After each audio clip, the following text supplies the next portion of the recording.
Hello and welcome to Last Week in AWS. I'm Corey Quinn. If you're interested in the nonsense that I tend to get up to in my day job, we have an upcoming office hours session over at the Duckbill Group. We'll be talking about weird cost spikes, how to forecast cloud expenses, or handle negotiations with AWS, or just even want to figure out whether you're overpaying or not. That's what we're here for. Bring us your questions and your horrifying AWS bills on March 20th. Go register at duckbillgroup.com/office hours. That's duckbillgroup.com/office hours. Now let's see what horrifying nonsense AWS has for us this week. This episode is sponsored in part by my day job, the Duckbill Group. Do you have a horrifying AWS bill? That can mean a lot of things. Predicting what it's going to be, determining what it should be, negotiating your next long-term contract with AWS, or just figuring out why it increasingly resembles a phone number, but nobody seems to quite know why that is. To learn more, visit duckbillgroup.com. Remember, you can't duck the duckbill bill. And my CEO informs me that is absolutely not our slogan. Amazon Bedrock now supports multi-agent collaboration, and this is a neat idea. If collaboration amongst people with different focuses and objectives can yield good results, why not try it with GenAI?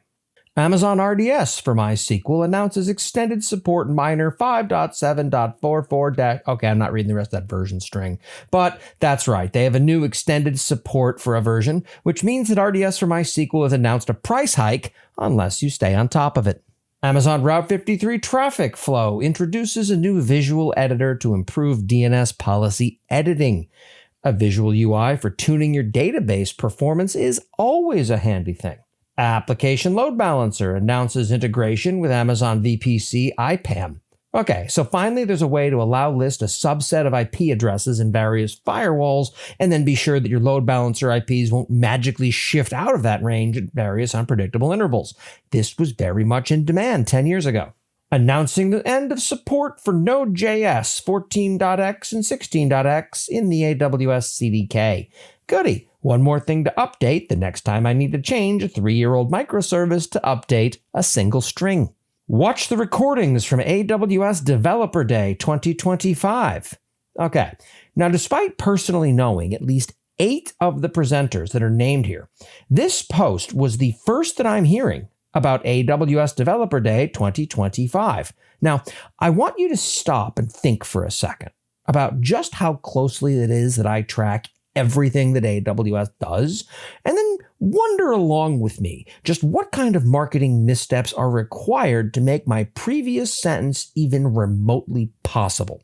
This episode is sponsored by my own company, the Duckbill Group. Having trouble with your AWS bill? Perhaps it's time to renegotiate a contract with them. Maybe you're just wondering how to predict what's going on in the wide world of AWS. Well, that's where the Duckbill Group comes in to help. Remember, you can't duck the Duckbill bill, which I am reliably informed by my business partner is absolutely not our motto. How GoDaddy built a category generation system at scale with batch inference for Amazon Bedrock.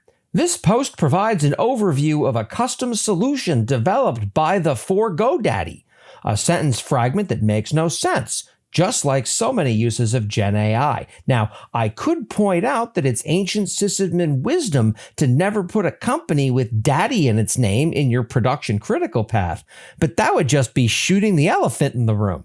Formula One trademark symbol unlocks the most competitive season yet with AWS.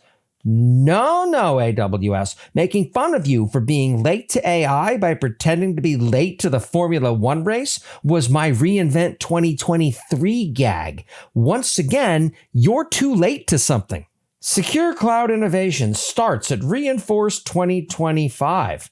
Well, that's interesting. I would have thought that since security is job zero, Secure Cloud Innovation should really have started a couple of decades ago. And finally, a few weeks ago, I pointed out that the ACM private CA cert limit had silently been raised to 20 million certs.